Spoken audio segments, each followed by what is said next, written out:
School के वक्त में हमारा फेवरेट सब्जेक्ट हुआ करता था मैथ्स, गणित। पिताजी जब डांटे हैं पढ़ो बैठ के, तो अपना एक सूत्रीय कार्यक्रम होता था। मैथ्स की रजिस्टर खोलो, उसकी किताब खोलो और सवाल लगाना शुरू कर दो। और गणित ऐसी चीज़ भी है जो आज तक हमारे काम आ रही है। जीवन के हर विषय में, आप मैं ये कागज़ पकड़े हुए हूँ, इस पर बैठा हुआ हूँ, हर चीज़ में गणित कहीं ना कहीं नज़र आती है, शेप के फॉर्म में, सर्कल के फॉर्म में। तो गणित हमने जो किया सो किया। हमारे साथ बैठकी में आज एक ऐसे शख्स हैं जिन्होंने गणित बचपन में अच्छे से पढ़ी और अब वो लाखों बच्चों को पढ़ा भी रहे हैं। नाम है रैमो सर। पूरा नाम रवि मोहन मिश्रा, पर लोग इनको, इनके बच्चे, इनके स्टूडेंट्स इनको रैमो सर के नाम से बुलाते हैं। मुझे बड़ा कन्फ्यूज़न भी रहा, तो ये भी क्लियर कर लेता हूँ। बहुत स्वागत है आपका। जी। जो मैं कन्फ्यूज़न की बात कर रहा था वो ये है कि पहले तो मुझे यही क्लियर कर दीजिए कि आपका नाम रैमो बुलाते हैं कि रामो बुलाते हैं या रमो? जी सरोज जी, पहले तो बहुत बहुत धन्यवाद आपका मुझे बुलाने के लिए ललन टॉप पे। ललन टॉप बहुत ही एक ऐसा प्लेटफॉर्म है जिसकी खबरें सुनने में ना मज़ा आता है, एक अपनापन है। वो जो भाषा है ना, जो एक उस भाषा से ही लगाव हो जाता है। इतना बढ़िया से आप लोग एक्सप्लेन करते हो, तो पहले तो धन्यवाद। बहुत बहुत धन्यवाद इस प्लेटफॉर्म पे मुझे बुलाने के लिए। और जैसे आपने बोला कि गणित या मैथ्स हर जगह दिखती है, तो बहुत पॉपुलरली बोला जाता है कि mathematics is language of the universe. तो गणित वाकई में बहुत महत्वपूर्ण है, रोज़मर्रा की ज़िंदगी में भी ज़रूरी है और किसी भी एग्ज़ाम को निकालने के लिए भी गणित बहुत ज़रूरी है। हाँ नाम के विषय में आपने जो पूछा, तो मेरा नाम रवि मोहन मिश्रा है पूरा। जी। बट अक्सर टीचर्स के नाम को लोग ना एक्रोनिम बना देते हैं। हाँ, ठीक है, तो मुझे लगता है रवि मोहन से रा और मो। हाँ, वही निकाल के रामो बन गया, रैमो सर बुलाने लगे बच्चे। मुझे भी अच्छा लगा कि मेरा बड़ा, मुझे प्रॉब्लम थी कि मेरे पिताजी ने मेरा इतना बड़ा नाम क्यों रखा है। 3 नाम, रवि मोहन मिश्रा, ऐसा लगता था 3 लोगों का एक कंबाइंड नाम मुझे दे दिया गया है। तो जी। मुझे छोटा नाम अच्छा लगा, अडॉप्ट कर लिया तो मैंने भी। शॉर्टकट आपने निकाला कि स्टूडेंट्स ने निकाला? निकाला बच्चों ने, अच्छा। और बट मुझे अच्छा लगा तो मैंने भी उसको ही आगे बढ़ा दिया। यानी ये ठीक है, ब्रांडिंग के लिहाज से भी अच्छा है। हाँ अच्छा है, मुझे अच्छा लगता है कि छोटा सा नाम है और लोग थोड़ा अजीब सा नाम सुनते हैं ना, तो जल्दी कहते हैं ना कि हुक हो जाते हैं कि आखिर क्या है, थोड़ा और जानना चाहते हैं, तो मुझे अच्छा लगता है। तो रेमो सर के बारे में जो लोग जानते हैं वो जानते हैं कि वो एसएससी की तैयारी करवाते हैं। एसएससी के स्टूडेंट्स उनको अच्छे से जानते हैं और मैथ्स पढ़ाते हैं, गणित पढ़ाते हैं। गणित के बारे में जैसे कि मैंने शुरुआत किया कि एक दर्शन के तौर पर गणित की शुरुआत हुई, चाहे पाइथागोरस के समय की बात हो, चाहे अभी की बात हो। मगर अब हम देखते हैं कि रट्टू तोता बनाने पर बड़ा जोर रहता है। एसएससी के एग्ज़ाम्स हों या नॉर्मली भी स्कूल में भी हम लोग याद करते हैं कि तमाम चीज़ें हम लोग को रटवाई जाती थी, समझाई नहीं जाती थी।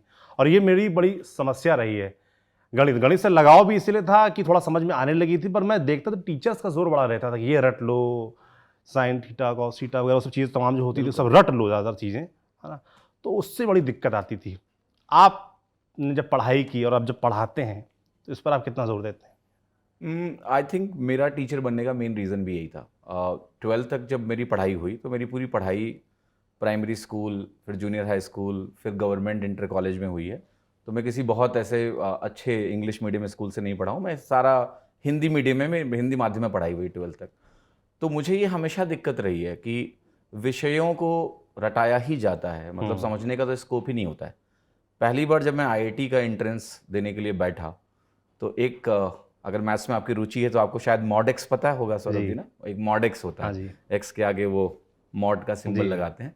तो टीचर ने पहली बार जब वो लिख के दिखाया, जब मैं आईआईटी की प्रिपरेशन कर रहा था, तो मुझे लगा कि एक्स के आगे 2 डंडियां क्यों लगा दी। मुझे लगा ये गलत लिख रहे हैं क्या, मुझे मॉड पता ही नहीं था 12th तक। जी।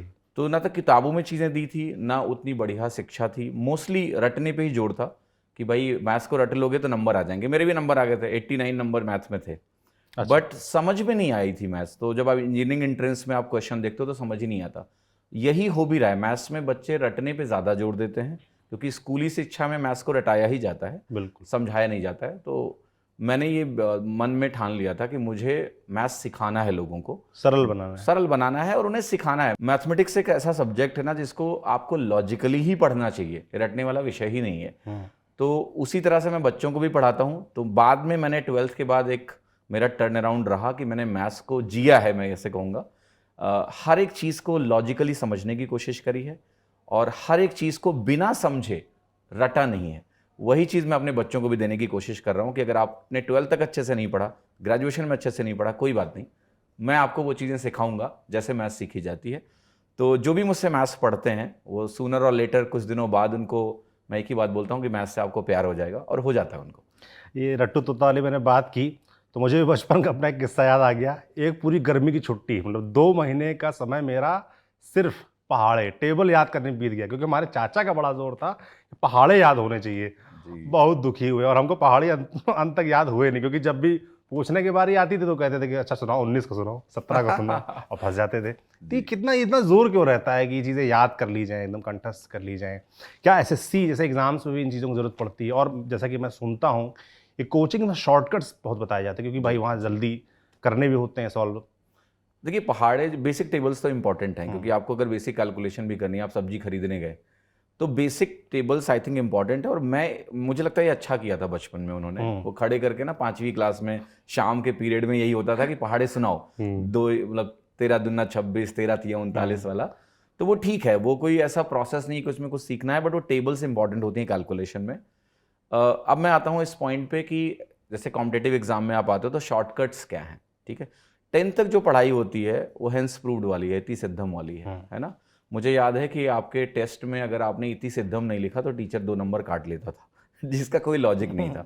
तो हमारी आदत ये होती है 10th-12th तक कि चीज़ों को विस्तार तरीके से लिखें और हम नंबर फेच करें, जितना बढ़िया लिखेंगे उतने स्टेप्स के मार्क्स मिलेंगे। कॉम्पिटिटिव एग्जाम में ऐसा नहीं है। जैसे एसएससी एग्जाम पूरा ऑब्जेक्टिव एग्जाम है, आपको A B C D में से चुनना होता है कौन सा ऑप्शन सही है। तो वो चेक ये कर रहे हैं कि कौन से लोग ऐसे हैं जो मैथमेटिकल स्किल्स में अच्छे हैं। तो मैथमेटिकल स्किल्स में अच्छे होने का मतलब है कि एक गिवन सिचुएशन में, गिवन क्वेश्चन में आप कितना जल्दी आंसर निकाल सकते हो। तो ये इंपॉर्टेंट है कि हम उत्तर जल्दी निकालें, ना कि वो पूरा लंबा तरीका लिख के यूज़ करें। तो शॉर्टकट्स डेफिनेटली हेल्पफुल हैं, बट वो शॉर्टकट्स आपकी अंडरस्टैंडिंग से निकलने चाहिए, ठीक है। जैसे एक छोटी सी बात होती है कि 50% हम किसी चीज़ का निकालते हैं, तो 50% का मतलब क्या होता है? हाफ ऑफ एनीथिंग, आधा। बट ये व्यवहारिक अंडरस्टैंडिंग मैथ्स की मिसिंग है। हमें 10वीं में किसी ने नहीं बताया कि 50% निकालना है तो सीधे आधा निकाल लो। हमें यही बताया गया कि 50/100 इंटू वो नंबर लिख के सॉल्व करना है। तो ये व्यवहारिकता मिसिंग है। बट आई थिंक जो आज की डेट में बच्चे कंपटीशन की तैयारी करते हैं उनको बहुत अच्छे टीचर्स का एक्सेस है, तो हम उनको वो गैप्स भी फिल करते हैं, उनको वो अंडरस्टैंडिंग देते हैं कि यार चीज़ों में रिलेशन आप समझो कि 50% 1/2 है, 25% 1/4 है, 33.33% 1/3 है। तो आप सीधे रिलेट करके जल्दी सॉल्व कर पाएँ। तो ये पर्पज है। शॉर्टकट्स ज़रूरी हैं, बट समझ के साथ, वो लॉजिक के साथ समझो, ना कि रट लो। पता लगा किसी एक सवाल का शॉर्टकट आपने रट लिया और आपने किसी और जगह लगा दिया तो गलत भी हो जाओगे। तो समझदारी के बाद ही शॉर्टकट का फ़ायदा होता है। एसएससी के बारे में बात करेंगे डिटेल में, समझेंगे कि क्या पूरी प्रक्रिया होती है, किस तरह के एग्ज़ाम है ये। उससे पहले मैं थोड़ी आपकी कहानी समझ लेता हूँ। मैंने आपकी कहानी देखी, बड़ी इंटरेस्टिंग है। बहराइच उत्तर प्रदेश का एक शहर है, वहाँ से आपने हाँ, स्कूली बहराइच मेरा जिला है। बहराइच जिला है। गाँव का नाम आपके? गांव का नाम दिगितपुरवा करके गांव है। दिगितपुरवा। ये गंगवल हमारा एक जगह पड़ता है, उसके पास में विशेषरगंज हमारा थाना पड़ता है। जी।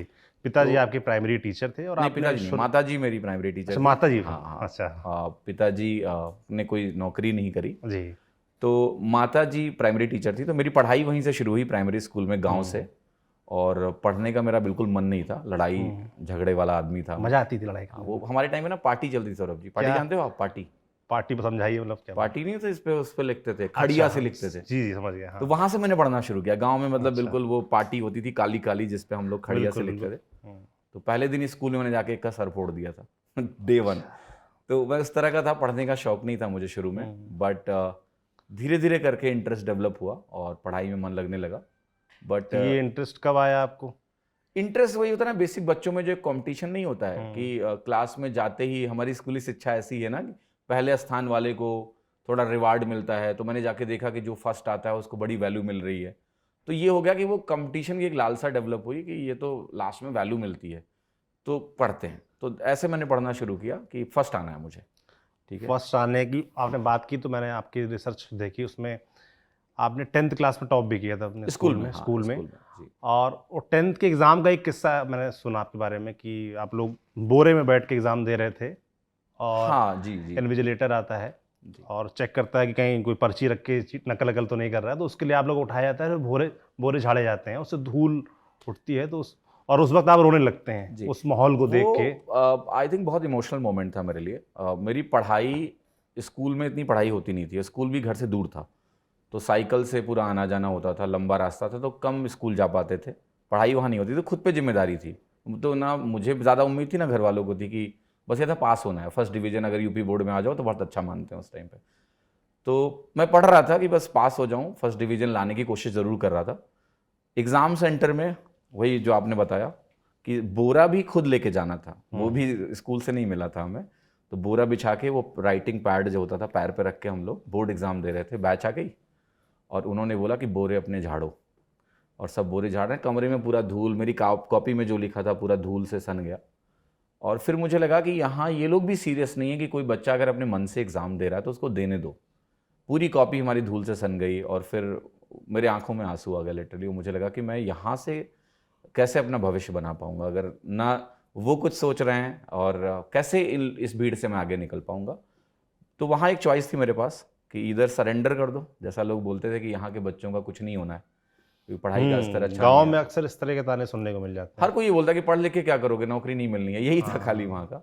बट ये उस दिन मन में आया कि नहीं, यहाँ से निकलना है, भीड़ से अलग सोचेंगे तभी कुछ अलग कर पाएंगे। तो वो अंदर से एक मेरा मंत्र बना उसके बाद कि डरना नहीं करना है। ये लाइंस भी बच्चों को मैंने दिया है, वही मेरे जीवन का मंत्र है कि मैं डरता किसी भी चीज़ से नहीं हूँ, करके देखता हूँ, फेल हो जाऊँ अच्छा है लेकिन करूँगा। तो वही एक मेरा मंत्र बन गया और फिर मैं लग गया ज़िंदगी में आगे कुछ करते हैं।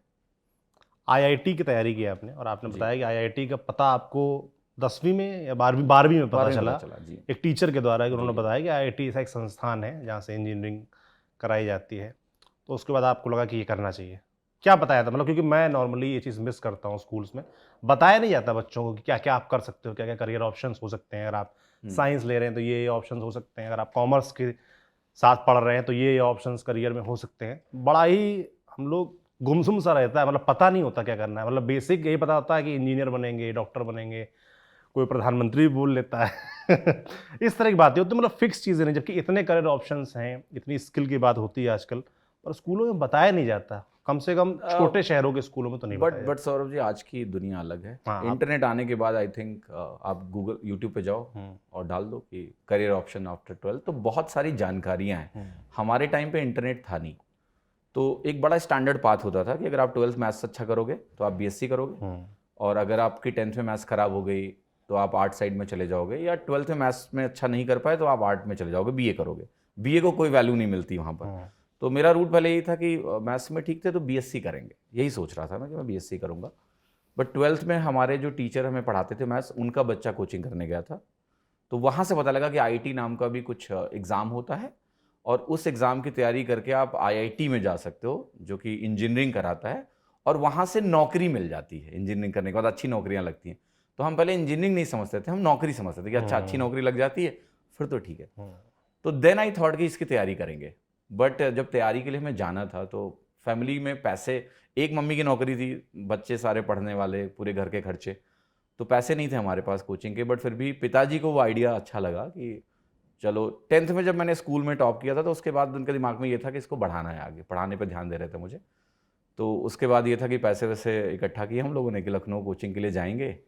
बट जिनसे पैसे लिए थे उन्होंने जिस दिन हमें जाना था, बैच शुरू होना था कल, एक दिन पहले पैसे वापस मांग लिए। तो फिर ये हुआ कि अब कैसे जाएं।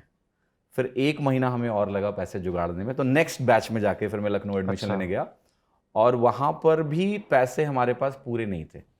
जो सबसे अच्छी कोचिंग लखनऊ की थी, उसकी जो फीस थी उसकी आधी फीस से भी 2000 रुपये कम थे हमारे पास। तो उन्होंने इंस्टॉलमेंट का एक ऑप्शन दिया कि एक इंस्टॉलमेंट अब अभी दे दो, एक बाद में दे देना। तो उस तरह से किसी भी तरह से हमारा एडमिशन हुआ, और वो दिन भी मेरे लिए बड़ा इंपॉर्टेंट था। मैं आपको एक चीज़ बताऊंगा कि हमारे समाज में पैसे को बड़ा बुरा माना जाता है। कई बार लोग कहते हैं पैसे फसाद की जड़ है। बट वहाँ एक चीज़ ऐसी हुई जब मैं देखा कि हमारे पास 2000 रुपये कम पड़ रहे हैं ना, और वो कोचिंग में वो पैसा 2000 कम नहीं कर रहे थे। हम लोग बार बार कर रहे थे, पापा हमारे रिक्वेस्ट कर रहे थे, पिताजी मेरे बड़े स्वाभिमानी आदमी हैं, घर में सब उनसे डरते हैं। बट उस दिन उनको देखा कि उनके सामने एक तरह से रिक्वेस्ट कर रहे हैं कि प्लीज़ 2000 रुपये कम कर लो। तो मुझे उस दिन रियलाइज़ हुआ ना कि बहुत ज़रूरी है पैसे कमाना। तो उस दिन दूसरा लेसन मुझे ज़िंदगी का मिला कि इतने पैसे कमाओ ना कि किसी के आगे हाथ ना फैलाना पड़े। तो ये भी मेरे दिमाग में था कि मुझे ज़िंदगी में जो भी करना है, मुझे पैसे कमाने हैं। आपको किसी के आगे आप हाथ फैलाओगे, वो आपकी कंडीशन समझ नहीं पाएगा कभी कि आप किस दौर से गुजर रहे हो। तो वो भी था एक पीरियड, और फिर आईआईटी की तैयारी शुरू हुई, वो सफ़र शुरू हुआ। और पर वहीं आईआईटी से, में आपका नहीं हुआ। हाँ आईआईटी में मेरा हुआ नहीं, हम्म। वो भी एक अजीब सा किस्सा है। जी। ठीक है, गांव से पर आया जहाँ हूँ। हुआ वो बुरा नहीं था। हाँ, हिंदी मीडियम से आया मैं, जी। तो एक्चुअली प्रॉब्लम ये थी कि टीचर इंग्लिश में पढ़ा रहे थे, मुझे ये समझ ही बड़ा एक दिक्कत आती है, मैं जी, देखता जी। हूँ। खास तौर पर जो यूपी बोर्ड के बड़े स्टूडेंट्स हैं, जो जो स्टेट बोर्ड्स के पढ़े स्टूडेंट्स हैं, जहाँ पर अंग्रेजी पे उतना जोर नहीं होता, हिंदी लैंग्वेज पर। अब हालांकि चीज़ें बेहतर हुई हैं पहले के मुकाबले, तो बड़ा दिक्कत होती होगी। अब आपने भी उसका सामना किया बिल्कुल होगा। छठवीं में हमने इंग्लिश पढ़ना शुरू किया, मतलब एबीसीडी छठवीं में सीखा। अच्छा। फिर 12th तक हमें एक ही चीज़ पढ़ाई गई। जिसके यहाँ ट्यूशन पढ़ने जाओ, अगर आपकी ट्यूशन, स्कूल में तो कुछ सीखते नहीं थे, ट्यूशन पढ़ने जाओ, वो एक ही चीज़ सिखाता था, प्रेजेंट इंडेफिनिट टेंस, राम आता है, फिर वो कहेगा प्रेजेंट कंटिन्यूस टेंस, राम आ रहा है। वो एक सेंटेंस देता था और बोलता था कि इसके सबके इंग्लिश में अनुवाद करो, और रोज यही पढ़ाते थे। मुझे 12th तक की ट्यूशन में जहाँ भी गया, मैंने सब जगह छोड़ दिया ट्यूशन। हर कोई इंग्लिश की कोई अंडरस्टैंडिंग नहीं देता कि वोकैबुलरी सीखो, ये करो, वो करो, कुछ नहीं। तो मैं जब लखनऊ आया तो वहाँ मुझे याद है कि टीचर पढ़ाते थे, जो फिजिक्स पढ़ाते थे, उन्होंने एसेलरेशन शब्द जो था ना, वो 12 दिन बाद समझ में आया मुझे।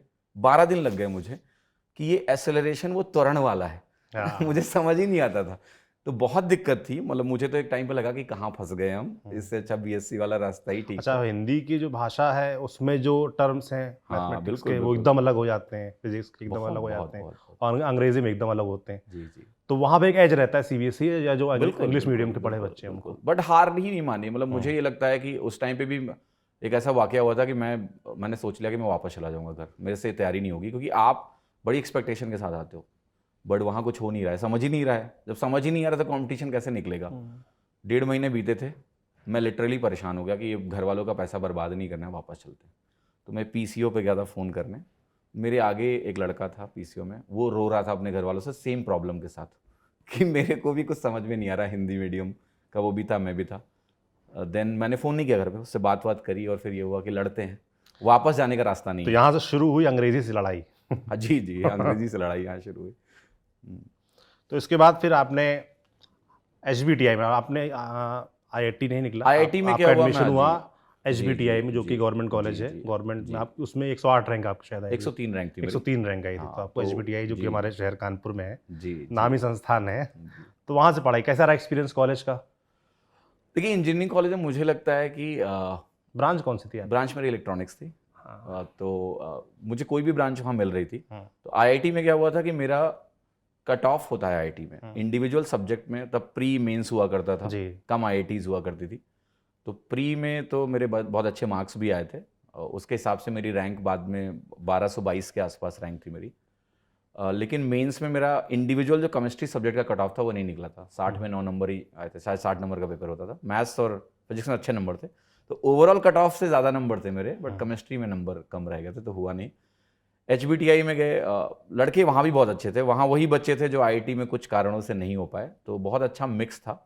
बट इंजीनियरिंग कॉलेज में मुझे लगता है कि जो आईआईटी का एक्सपोजर है वो बहुत बड़ा है, और हमारे बगल में आईआईटी कानपुर था।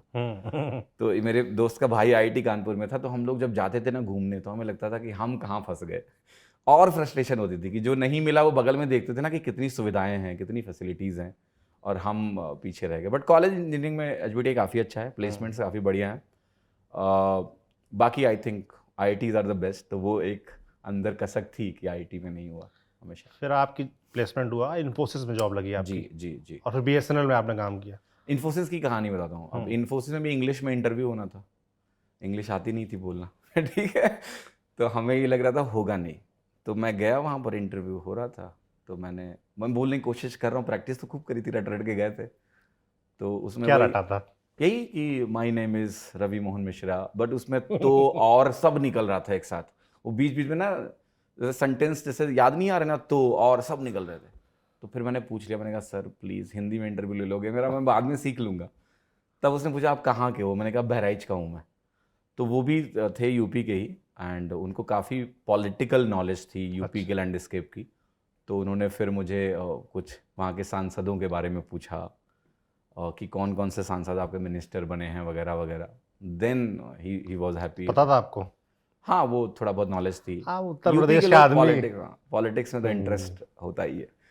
तो फिर हो गया सिलेक्शन वहाँ, ठीक है, इन्फोसिस में हो गया, और वहाँ से फिर जॉब फिर आप बीएसएनएल में आए, फिर अचानक से क्या हुआ? आपने कहा जॉब नहीं करनी, घर वालों को बताया यूपीएससी की तैयारी करेंगे, हाँ, दिल्ली आ तो गए। यहाँ सौरभ जी कहानी वही लिंक्ड है कि मेरे दिमाग में ये चीज़ थी कि मुझे पैसे कमाने हैं। वो पापा की तस्वीर दिमाग में ना गई नहीं कभी कि पैसे होने चाहिए ज़िंदगी में। अब नौकरी में ये मुझे पता था कि लिमिटेड पैसा है, ठीक है। स्टार्टिंग में इन्फोसिस में 25,000 का हमारा लगभग मंथली पैकेज था। उसमें भी ट्रेनिंग में तो 13-14 हज़ार ही हाथ में आते थे, बाकी कट जाते थे।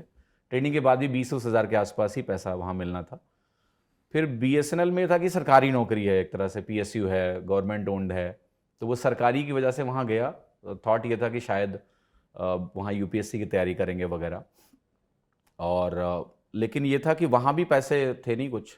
फिर मैंने पता कि आईएएस की सैलरी वैलरी कितनी होती है, तो वो मुझे मोटिवेट नहीं किया।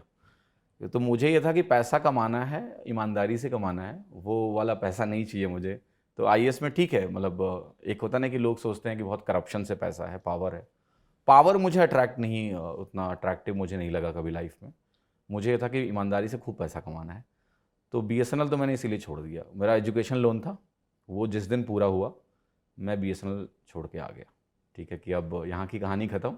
और कुछ नहीं पता था मुझे मैं क्या करूँगा, बट मुझे ये था कि कुछ करना है तो छोड़ के ही देखना पड़ेगा ना, क्या करूँ।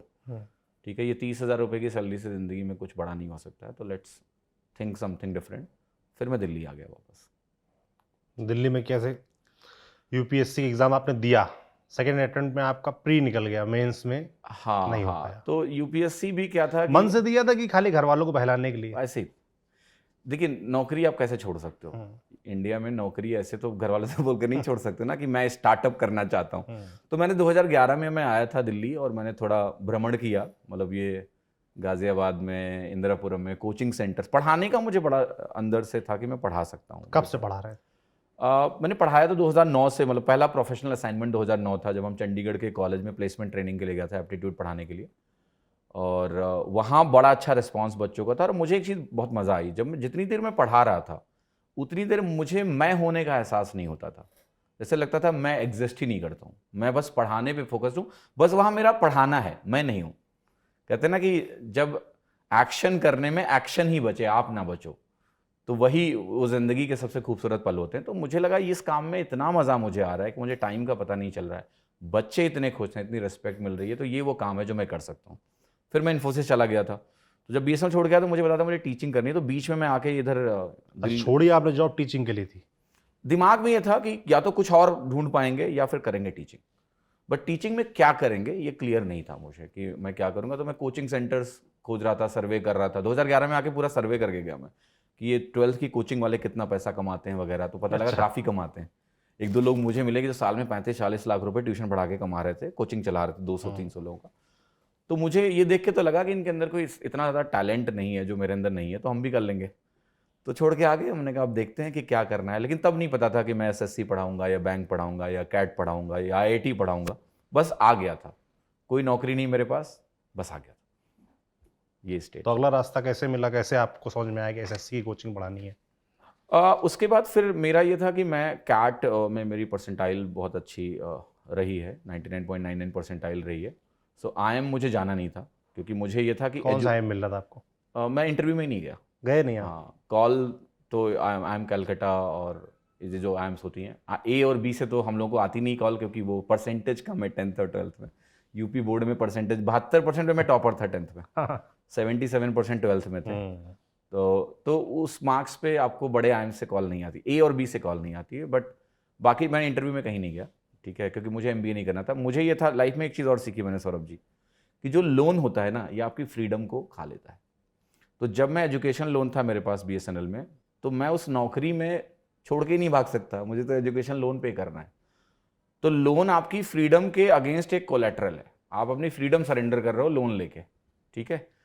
तो मैंने ये था कि मैं आईएम जाऊंगा, वो 12 लाख रुपए का लोन लेके सर पे, फिर नौकरी करके वो लोन भरो। मैं कहा मुझे नहीं करना है, मैं तो अब खाली बैठूंगा, खर्चे कम करके अपना काम करेंगे और कुछ दिन में अपना चीज़ें बिल्ड करेंगे जो करना है लाइफ में।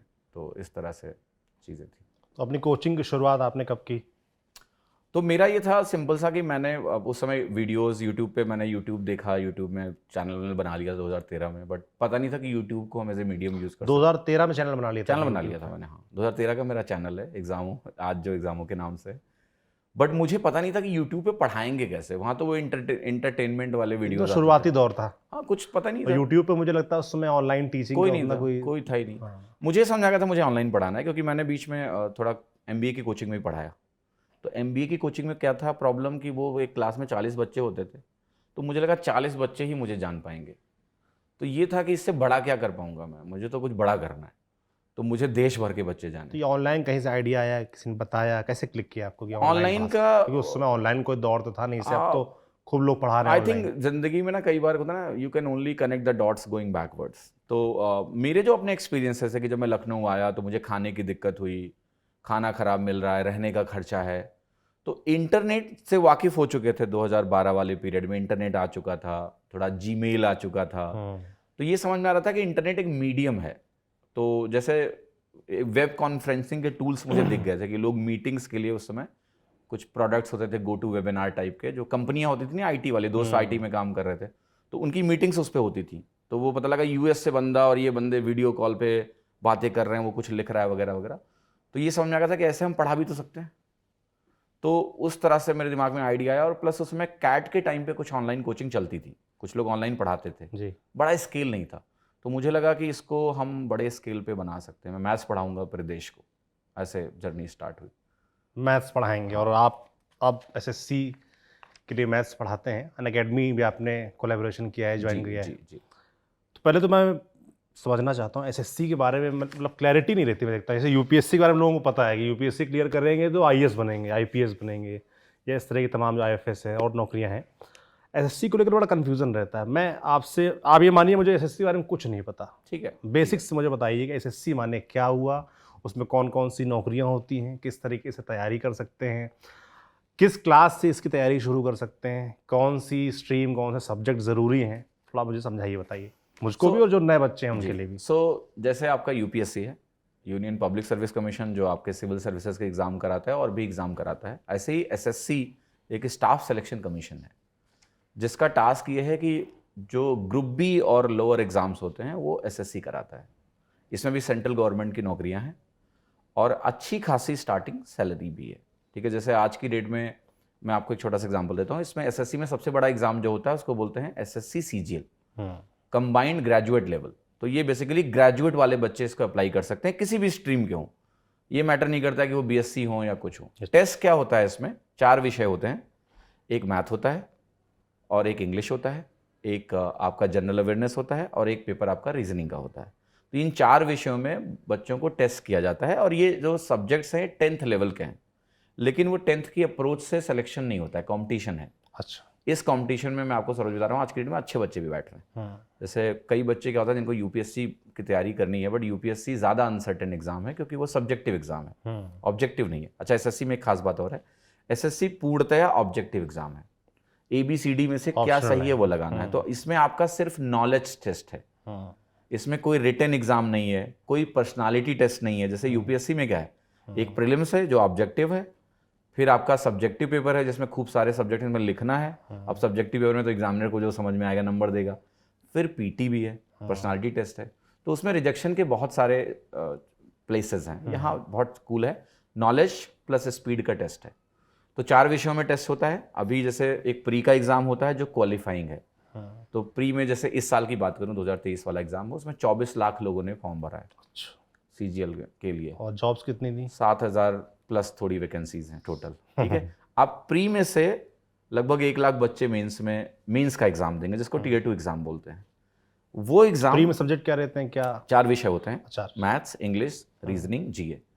25-25 क्वेश्चन आते हैं, 2-2 नंबर के होते हैं। तो इस तरह से जो टोटल पेपर आपका जो कंप्यूट होता है, ये 200 नंबर का पेपर हो जाता है। 100 क्वेश्चन। हाँ, निगेटिव मार्किंग भी होती है 1/4। तो उसके बेसिस पे मेरिट बनती है, और लगभग 1 लाख लोग अभी मेंस में जाएंगे। अब मेंस में क्या होगा, 390 नंबर का पेपर होगा। अच्छा। ठीक है, इसमें मैथ्स 90 नंबर की है, रीजनिंग 90 नंबर की है, फिर आपकी इंग्लिश 135 नंबर की है, फिर आपकी जनरल अवेयरनेस 75 नंबर की है, कंप्यूटर का क्वालिफाइंग पेपर है, और टाइपिंग टेस्ट होता है। तो इसके बेसिस पे सिलेक्शन होता है। तो जो इसमें मेरिट के हिसाब से जो टॉप में बच्चे होंगे उनमें सिलेक्शन होगा। अब पोस्ट क्या क्या होती हैं, तो इसमें 2 तरह की मेन पोस्ट हैं। एक पोस्ट है फील्ड जॉब।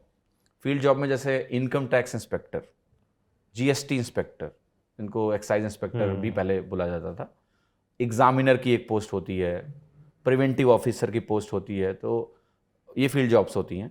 और इसके अलावा बहुत सारी पोस्ट हैं जो ऑफिस में बैठ के मिनिस्ट्रीज में होती हैं, जैसे असिस्टेंट सेक्शन ऑफिसर की इनको स्टार्टिंग पोस्ट मिलती है, जो आपकी मिनिस्ट्रीज में होती हैं, जैसे मिनिस्ट्री ऑफ एक्सटर्नल अफेयर्स, विदेश मंत्रालय के भीतर असिस्टेंट सेक्शन ऑफिसर होते हैं। ऐसे ही रेलवे मिनिस्ट्री में असिस्टेंट सेक्शन ऑफिसर होते हैं। तो इस तरह की नौकरियां हैं। और जो ग्रेड पे है, जैसे इसमें सबसे बड़ी जो नौकरी है ग्रेड पे की, एक असिस्टेंट ऑडिट ऑफिसर की होती है। वो ऑडिट डिपार्टमेंट में जाते हैं, 4800 ग्रेड पे की जॉब है, उसमें वो गजेटेड पोस्ट है, वो स्टाम्प वाली अथॉरिटी है उनकी।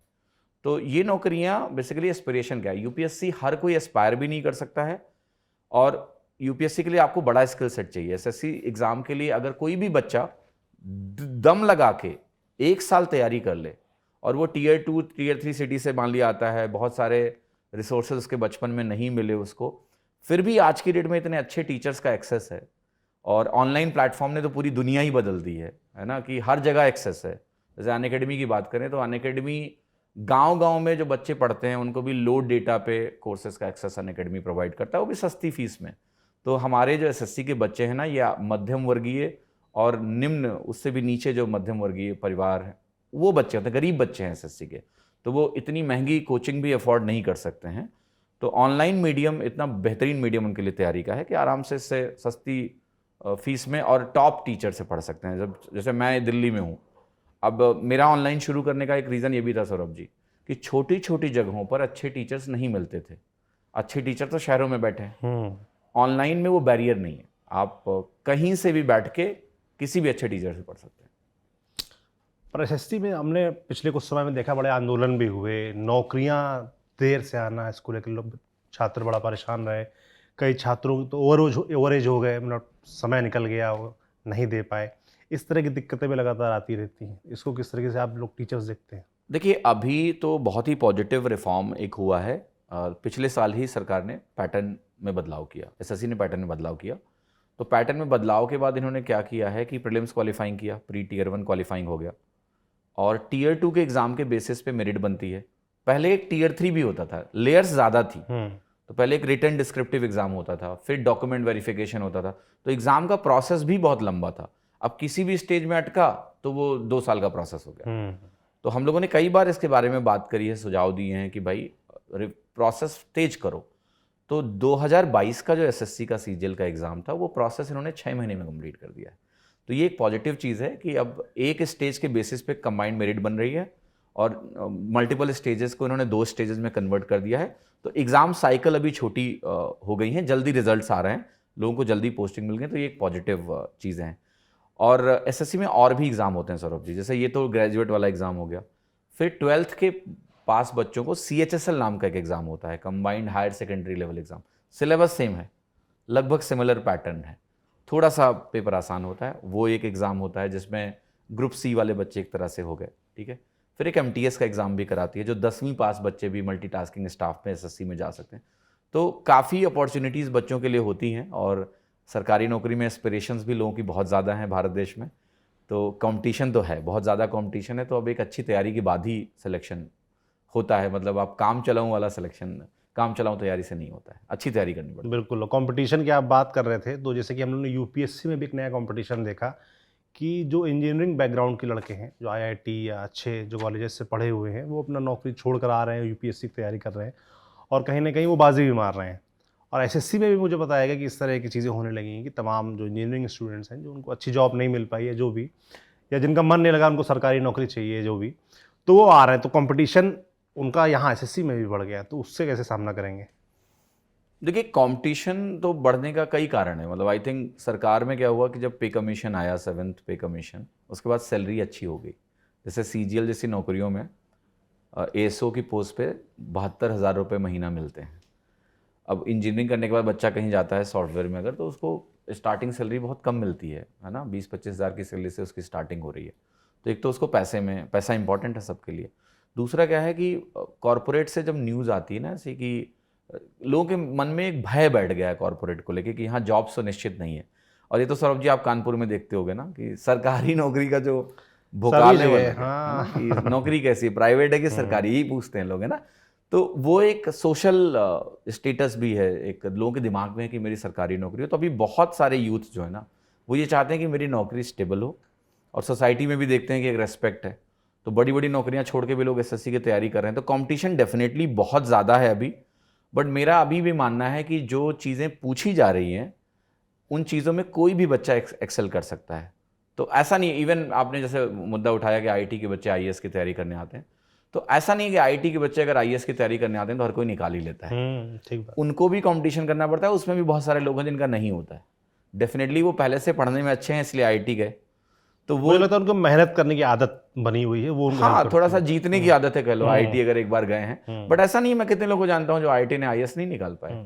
तो वो लड़ाई है, ये तो वही है कि सर्वाइवल ऑफ द फिटेस्ट है, तो लड़ना पड़ेगा, जंग है, वो कलम से जंग है। ठीक है, तलवार वाली जंग नहीं है, बट है तो वही कि किसी को हटाओगे तो तुम्हें जगह मिलेगी।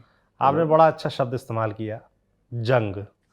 एक जंग मैं सोशल मीडिया पर अक्सर देखता हूँ एसएससी के टीचर्स के बीच। हाँ, आपका नाम यूट्यूब पे डालो तो इस तरह की कई रील्स भी आ जाती हैं। इसमें लिखा रहता है कि रामो सर वर्सेस अभिनय सर, रामो सर वर्सेस गगन सर, और अजीब अजीब बातें, चप्पल मार दूंगा, और इस तरह की मतलब मैंने चीज़ें देखी। इस हद तक झगड़े हो रहे हैं, क्या बात है भाई, इतना झगड़ा क्यों, इतना कंपटीशन क्यों है टीचर्स में? नहीं नहीं, देखिए सारे टीचर्स बहुत अच्छे हैं, पहली बात तो मेरी सबसे दोस्ती है। अच्छा। ठीक है, और आई थिंक ये सब चीज़ें चलती रहती हैं, बट मुझे एक चीज़ अच्छी भी लगती है कि एसएससी के बच्चों का एंटरटेनमेंट होता रहता है। वो बिग बॉस देखने की ज़रूरत उनको नहीं है। ठीक है, उन्हें पूरा मज़ा मिलता रहता है। धीरे धीरे चीज़ें मेरे ख्याल से सही हो जाएंगी। कुछ प्रतिद्वंदिता है आपस में, मुझे लगता है कि सबको ये चीज़ समझने की ज़रूरत है कि मैं हमेशा एक चीज़ की बात करता हूँ कि कॉमरेडशिप होनी चाहिए। मतलब कंपटीशन को दुश्मन की तरह नहीं देखना है कभी भी, जो मेरा अपना मानना है, मेरा अपना नज़रिया यही है। तो मैं सबको कॉमरेड की तरह देखता हूँ कि आप सबसे कुछ ना कुछ सीख सकते हो। तो कंपटीशन भी ऐसा हो जिसमें ऐसी बातें ना आएँ जो एक वर्बल अब्यूज़ का रूप ले लें, क्योंकि शिक्षक के रूप में हमारी ये जिम्मेदारी है, मुझे लगता है कि हम कैसा व्यवहार कर रहे हैं यूट्यूब पर, बच्चा हमें देख के सीख रहा है। तो हमें कहीं ना कहीं बैक चैनल बनाने पड़ेंगे कि आप रादर देन यूट्यूब पे आके लड़ो, क्यों ना पीछे बात कर लो, सबके पास सबका नंबर होता है। तो ये बातें पीछे भी की जा सकती हैं। हम क्यों सामने बच्चों के लड़े, उन बच्चों के दिमाग पे क्या असर पड़ता होगा। तो मेरा ये मानना है कि ये चीज़ें नहीं होनी चाहिए। और मैंने यूट्यूब पे भी जब भी ऐसी चीज़ें होती हैं तो मैं आके यही बोलता हूँ बार बार कि हम ऐसा ना करें कि बच्चों के सामने ये इमेज जाए कि इस तरह से लड़ना झगड़ना ओके है। ये ओके नहीं है। अगर बात पीछे से करके शांत किया जा सकता है तो शांत कर लेते हैं। तो मुझे लगता है लोग धीरे धीरे संभल जाएंगे। ठीक है, और ज़िंदगी में धीरे धीरे करके आई थिंक सबकी मैच्योरिटी आ जाती है, सबके अंदर मैच्योरिटी आ जाएगी। बाकी सब पढ़ाते बहुत अच्छा है, सारे टीचर बहुत अच्छे हैं, बच्चों का भला हर कोई सोचता है। थोड़ी बहुत चीज़ें हैं जो गलत हैं वो सही हो जाएंगी धीरे धीरे, मुझे ऐसा लगता है। एक बच्चों में स्ट्रेस की बात भी बहुत ज़्यादा होती है। इस तरह की कॉम्पिटिटिव एग्जाम्स में जब बच्चे तैयारी करते हैं तो उनमें स्ट्रेस की बड़ी प्रॉब्लम देखी जाती है। किस तरीके से हैंडल किया जाए इन चीज़ों को, तो आप लोग कुछ टिप्स देते होंगे बच्चों को?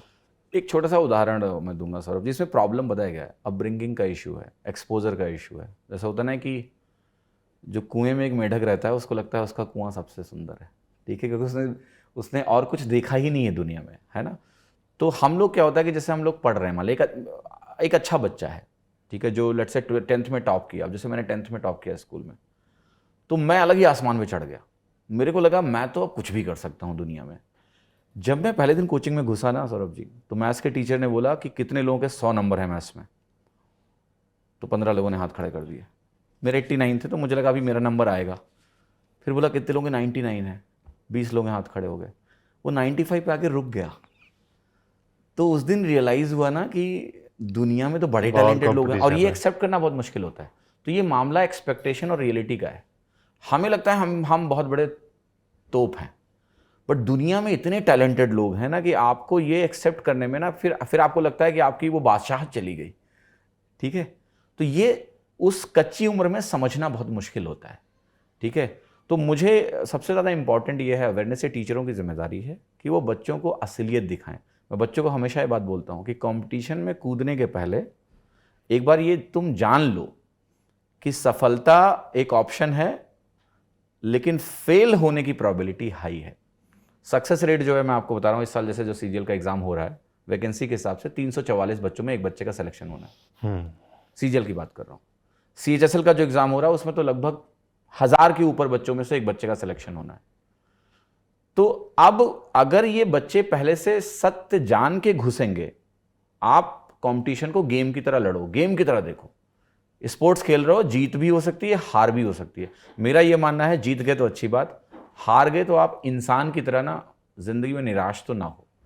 वो जिंदगी जो होता है ना कि एक खुशी होती है लाइफ में, 10th तक उतनी जिम्मेदारियां नहीं होती हैं, फिर आदमी का जो ग्राफ होता है ना हैप्पीनेस का वैसे गिरने लगता है, फिर हम लोग कभी कभी मुस्कुराने लगते हैं। वो नहीं होना चाहिए। तो एज ए लाइफ आपको अपनी इंपॉर्टेंस समझनी पड़ेगी। तो कई लोग सोचते नहीं हैं, ठीक है। एक होता है ना कि ये कॉन्सेप्ट भी है कॉग्निटिव बायस में, इसको बोलते हैं कि जो सर्वाइवरशिप होती है ना, हम उसकी तरफ ज़्यादा बायस्ड होते हैं। हमको लगता है कि हम सर्वाइव करेंगे ही करेंगे, ओवर एस्टिमेट करते हैं हम अपने सक्सेस को। हमें डेटा देखना भी ज़रूरी है, रियलिटी चेक होना ज़रूरी है कि यहाँ कंपटीशन है, यहाँ फेल होना एक ऑप्शन है। मैं हमेशा ये चीज़ बच्चों को कहता हूँ कि आप चूंकि ये कभी सोचते नहीं हो कि आप हार सकते हो, इसको एक नेगेटिव एटीट्यूड की तरह लिया जाता है ना सोसाइटी में, ये हार तो ऑप्शन ही नहीं है, वो यूट्यूब के मोटिवेशनल वीडियोस। तो हमें ये सिखाया ही नहीं जाता है कि हार को कैसे हैंडल करना है। बच्चे आते हैं, ब्रेकअप हो गया, हैंडल ही नहीं कर पाते हैं, ठीक है, क्योंकि हमारे सामने ये ऑप्शन हमें नहीं दिया था। हमें हारने के बारे में ना तो घर वाला बात करना चाहता है, डिनर टेबल पे कोई नहीं बात करना चाहता है कि तुम फेल हो जाओगे तो तुम्हें कैसे हैंडल करना है। वहाँ एक ही बात होती है कि पड़ोसी से ज़्यादा नंबर लाने हैं, ये करना है। तो वो सिस्टम हमें बनाने पड़ेंगे स्कूल से कि इट्स ओके टू फेल। मैं बार बार कहता हूँ it's okay to fail. Fail होना कोई ऐसी बात नहीं है जो आपको ज़िंदगी जीने से रोक लेगी। कहते ना कि एक बहुत प्रसिद्ध लाइन्स हैं कि कौन सीखा है सिर्फ बातों से, सबको एक हादसा ज़रूरी है। तो आप ज़िंदगी में चीज़ों से सीखना शुरू करो ना। तो आई थिंक बच्चों को थोड़ा सा पहले से इसके लिए तैयार करना पड़ेगा, और कि फेल्योर को हैंडल करना वो सीखें। ज़िंदगी में सब कुछ चीज़ों के लिए लड़ सकते हो, बट सब कुछ मिलेगा या नहीं मिलेगा हमें नहीं पता है। तो लड़ाई करो, अपने स्टेटस को उठाने के लिए सब कुछ करो, बट अगर नहीं होता है तो भी ज़िंदगी में मेहनत करने की आदत, तो कुछ ना कुछ रास्ते बनेंगे, उसमें क्या है ना। बिल्कुल। गणित के टीचर के तौर पर आखिरी सवाल है मेरा आपसे कि स्कूल में जिस तरह की पढ़ाई होती है, और वहाँ स्कूल में क्लास में जो पढ़ाई होती है उस पर कम ज़ोर होता है, और जो कोचिंग होती है बाहर उन पर ज़्यादा ज़ोर होता है। मतलब मैंने भी इस चीज़ का सामना किया कि स्कूल में टीचर ठीक से नहीं पढ़ा रहे और कोचिंग में पढ़ा रहे हैं, है ना। और यही कारण भी होता है कि आपने बताया कि जो एसएससी का जो लेवल होता है वो 10th तक की मैथ्स या 12th तक का कोर्स रहता है, इससे ज़्यादा नहीं होता, मगर उनको कोचिंग करनी पड़ती है। तो स्कूल में जो बच्चे पढ़ रहे हैं उनसे क्या अपील करना चाहेंगे, उनसे क्या बोलना चाहेंगे, किस तरह से पढ़ें, किस तरह से समझें चीज़ों को कि उनको आगे चल के ज़रूरत ही ना पड़े वैसे ही आगे निकालें। देखिए, इसमें पहले तो हमें एजुकेशन सिस्टम को बदलना पड़ेगा। जो नंबरों की दौड़ है ना वो ख़त्म करो। बच्चे का फोकस क्या है 10th में, किसके कितने ज़्यादा नंबर आएंगे। तो लर्निंग वहाँ है ही नहीं है, लर्निंग पे फोकस ही नहीं है, पहली बात तो। दूसरा यह है कि बच्चों को आइडिया भी नहीं है कि उन्हें आगे जाके क्या फेस करना है, ठीक है। तो हम 10th तक फोकस करते हैं कि इतनी सिद्धम तक जाएं, और फिर कंपटीशन में आके ऑब्जेक्टिव सवाल करने हैं मैथ्स के, है ना। ठीक है। तो हमें वो स्किल्स वहाँ क्रिएट करनी पड़ेगी। यहाँ टीचर ट्रेनिंग की भी ज़रूरत है कि टीचर्स को भी प्रॉपर्ली ट्रेन किया जाए कि बच्चों की आगे की नीड्स क्या हैं, तो उनको ज़्यादा से ज़्यादा लॉजिकल बना। मैं आपको बता रहा हूँ, मैं ऐसे ऐसे बच्चों से मिला हूँ सौरभ जी, जो बहुत दिल्ली के नामी गिरामी स्कूल से पढ़े हुए हैं, जहाँ लाखों में फीस है, बट उन बच्चों के मैथ्स का जो स्तर है वो बहुत ही ख़राब है। तो वो स्कूल से एक बदलाव की नीड है कहीं ना कहीं, कि बच्चों को पहले से ट्रेन किया जाना ज़रूरी है कि भविष्य कहाँ है आपका। टीचर्स के लिए ज़रूरी है कि वो 4 बच्चों को चेरी पिक करके ना पढ़ाएं, कि जो बच्चा अच्छा करता है उसको सब पकड़ लेते हैं कि तुम हमारे फेवरेट हो, और बाकी बच्चों को तो छोड़ ही दिया जाता है। तो वो सब चीज़ें ख़त्म हो, आप सबको बराबर सोचने की क्षमता दें। मेरे ख्याल से मैथ्स में इतना स्कोप है। मैं ऑलवेज हमेशा बोलता हूँ कि if you are weak in maths, it's not your problem, you did not get a good teacher. तो ये टीचर्स की गलती है कि उन्होंने आपको बेहतर तरीके से, वरना मैथ्स ऐसा विषय है कि अगर आपको उससे मोहब्बत ना हो तो फिर आपको सही टीचर ही नहीं मिला, यही एक प्रॉब्लम है और कुछ नहीं है, ठीक है। तो एसएससी पर्सपेक्टिव से अगर मैं बात करता हूँ कि जो बच्चे एसएससी की तैयारी कर रहे हैं, और लेट्स से अगर किसी को गाइडेंस चाहिए और कि कैसे तैयारी करें, थोड़ी मेंटरशिप चाहिए, तो एक गूगल फॉर्म लिंक भी हम लोग नीचे डालेंगे, उसमें आप अपनी डिटेल्स डाल सकते हो। तो हम लोग कोशिश करेंगे कि आपको आगे बताएं कि कैसे आप एसएससी एग्ज़ाम्स की तैयारी कर सकते हैं। बहुत धन्यवाद आपका, अच्छी बातचीत रही। एसएससी की क्लास, आपको ये एसएससी की क्लास, रेमो सर की क्लास कैसे लगी, हमें कमेंट बॉक्स में लिखकर ज़रूर बताएं। बाकी आपके कुछ सवाल हो तो वो भी हमें भेज सकते हैं। आप देखते रहिए दी लर्निंग टॉप। शुक्रिया।